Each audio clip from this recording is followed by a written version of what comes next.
Patrick and I have had a conversation with Culturati about how Royal Bank of Canada is teaching its people to challenge the status quo. How did that become so important for you all, Patrick? Well, thanks, Stephen, and thanks for including me in Culturati this year. So I think the impetus for us for innovation and creative challenge is that it's crucial for our survival. We, in a financial institution, realize that we cannot survive without innovation. When we thought, you have your moat where you have your balance sheet or you have your credit, that will be enough for you to compete, but that's not going to be enough. We need to be innovative. We need to be at the front line of change rather than it's coming to our door. So we thought it's important for the survival and for the thriving of our institution is to focus on innovation. And innovation is, in its definition, is constructive challenge, constructive conflict. And if that's so important to your survival, your competition with other financial institutions and especially with fintech, how are you finding the people that are bringing the disruptive ideas that are going to fuel innovation? Yeah, well, I'll touch on that. First, it starts with the framing of constructive conflict. Constructive conflict, if we look at innovation and if we look at disruption, we like those words, but when you tell people we're going to be innovative or disruptive, they like that word. But if we say conflict, they have an allergic reaction to it. Well, conflict leads to innovation. It is the first building block of innovation and disruption. So framing it that way puts a different lens on constructive conflict. The next layer is creating a team, a diverse team, and hiring to create that multi approach where people bring different ideas to the table. So we're not focused, one approach we're taking is not focusing only on hiring from financial backgrounds. We're looking at people with engineering background, people with music background, people who have different ideas that they can bring to the table, not from the usual stream of financial institution or MBA schools or finance schools that you hire from. The advantage of that is we can access that talent much easier because everybody's competing for those top MBA schools, which are great. We want them in, but we want a diverse talent. And when those folks get to RBC, how do they figure out that they're expected to challenge the status quo? Where does that permission or encouragement come from? Well, that is embedded. It's very important, embedded in our culture and our leadership model. So our leadership model that is embedded in everything we do, from training to upskilling to how we conduct ourselves, how do we manage up, down, and in the middle, is our leadership model. And a big pillar of that is called speaking up. We have a speak up culture. Speaking up for the good of RBC, speaking up for the benefit of our clients, our employees, and RBC as well. And the important part of that pillar is know when to push, when to challenge, when to pivot, and when to let go. So we have that mantra now, we call it speak up culture. And we embed that in our culture and our leadership model. Second part of it is upskilling. Upskilling our people managers through training on how to communicate that to their staff, what's expected of them to challenge the status quo. And that comes through training and managerial development to encourage that from their staff. Excellent. And if I'm on your team, I'm sure I'm looking around to say, is this really going to get me promoted? How does this factor into my career path at RBC? That's another important point, because I think if we look at organizations, people will look at the people you promote and they say, well, it's a simple path. I'm going to look at those people and I'm going to emulate what they do, what they say, and to get me that promotion path. And people who get fired or demoted, I'm going to avoid what they do and avoid what they say. So promotion criteria that we have, it's a formal process, and a big part of it, actually the first part of that promotion candidacy application is that candidate, did they speak up? Have they brought challenge to the table? Are they someone who has critical thinking and not afraid to challenge the status quo? And how does that manifest itself in the organization? So that's a big part of the promotion cycle. And what if I'm not somebody who's quick to speak up in a room full of people? Are there other ways that I can challenge the status quo besides just be a person who's going to raise his hand in a high-stakes room? That's very important, Stephen, because I think if we look at the different composition of the workforce, there are some people who respond to accolades and to being given the credit of challenging the status quo. That we have other colleagues who would like to raise a challenge, but at the same time they want to remain anonymous and not be in the front of the camera, so to speak, like we are right today. But they want to raise a challenge, and they want to say, hey, there is an opportunity here, but they want someone else to maybe run with it. So we have different channels to allow people to speak up, provide ideas, challenge the status quo without providing their name. So we have different channels, different mediums where you can submit a form or create a video or even a voicemail where you can input that in. And we have a champion who is assigned to these requests, and they take them to our COO, and they go through every submission and to say, and you can select, okay, I want to be involved in taking that idea forward, then we'll contact you and work with you on it.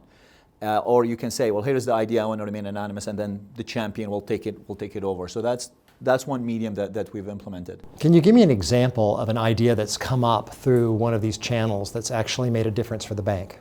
Well, one of them is our green bond offering that happened through that channel, where we raised it up and we said, we are, I think, underperforming in that space.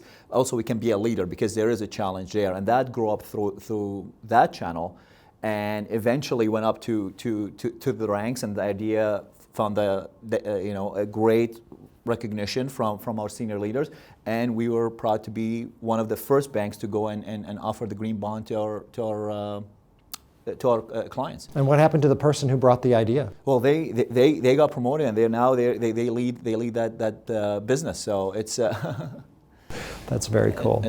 It's incredible, yeah. It's one of the things that I think you and I have discovered in exploring how to help people become folks who are confident in challenging the status quo, is that there are skills and strategies for challenging that people can learn quickly. One of them being, before you start arguing with someone about their point of view, see if you can find the good that they're trying to do and affirm that. So one of the things that I found effective in teaching people that are timid about challenging, especially when an executive brings them an idea they don't like, is to try to first figure out what's the most generous understanding of this idea that you can imagine? What's the good that this person is imagining doing? And if you can affirm that, then you can start asking questions about the pieces that may not be fitting together coherently, or resources that may not be provided. But if you can start by a point of agreement with a vision or an aspiration, you're earning in the relationship the right to be more challenging. Absolutely, Stephen. And then maybe you can tell us more about the work you've done for us as well at RBC with the executive communication and ability to challenge constructively with executives or even with peers. Can you tell us more about that? Sure. I think it begins by having the attitude that you actually are trying to help, that you're part of a team that is trying to refine ideas, come up with the best ideas, and come up with ideas that can be broadly supported. And that means really testing them and pushing and making them better.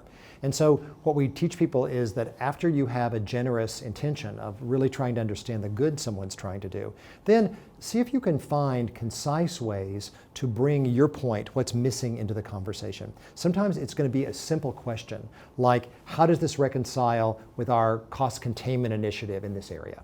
Or sometimes it's going to be a simple observation, like, over in our group, we're actually seeing the opposite trend among our employees.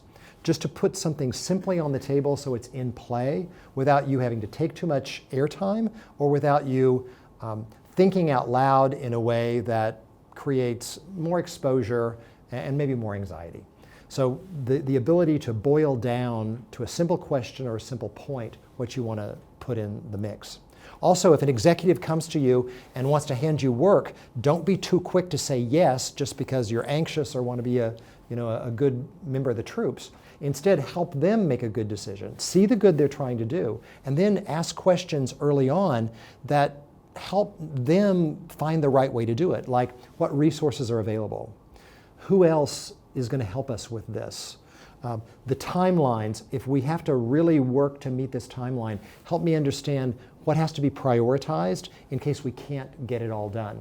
And never agree, if you can help it at all, never agree to say yes and commit your team to something before you've had a chance to meet with them. So I find it helpful when you're talking to an executive and you've affirmed the good they're trying to do, ask questions about the resources and constraints, to then wrap up by saying, let me get with my team, figure out what's possible, and then get back with you and let you know what you can expect. Rather than saying yes, they're going to actually trust that commitment more, because what you really want to do is make commitments that they can count on.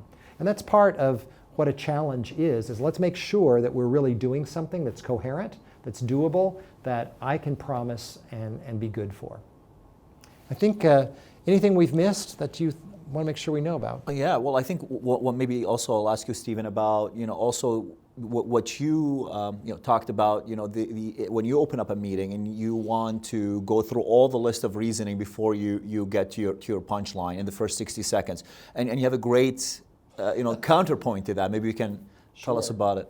I've had both leaders at RBC and at other companies that I've worked at tell me, please tell my people to tell me right up front, what is the thing they're asking for? I need to hear right away, what do you want me to say yes to? And what I think it's often our tendency to try to make our case and do it very thoroughly and give all of our evidence and reasoning before we get to our ask, out of fear that we might be rejected. But the fact is that executives aren't actually listening to you until they know what you're going to be asking them for. They don't know whether to invest the time, and they don't even know how to listen to you. So the advice that I've gotten from leaders across the board is, if you're bringing me a proposal, if you're bringing me a good idea, something that you want me to approve or support, let me know in the first 60 seconds what your ask is, so I know how to listen, and actually my brain wakes up because I see there's something at stake for me too. Awesome. This is great. One thing I would like also to mention about, just to wrap up our conversation about constructive conflict, is the idea of a growth mindset. So growth mindset is embedded in creative conflict or constructive conflict, because when we are in a growth mindset, we are open to challenge. Our psyche is willing to understand, and we're more curious. So conflict sometimes is associated with curiosity. We like the word curiosity, but we avoid conflict. But curiosity and conflict, they can come in hand. So being in a growth mindset, being open to that I'm not always right. There are possibilities out there, and I don't have all the answers, and I'm seeking answers from others. The opportunity for learning and learning from others and being open to change. So that's one concept that we can add to the constructive conflict playbook of being in an open and growth mindset. Cool. I mean, I think in the end, when you've got people on your team and you want them to innovate, you've got to give them the permission to do it by putting less emphasis on being right every time and more emphasis on being smart to learn. And if people are willing to take risks and not afraid to fail, failing quickly, cheaply, so they can learn and get better, then people are going to be more innovative for you. And challenging the status quo thinking is just another way that people learn on the job, and executives refine their ideas, and companies innovate.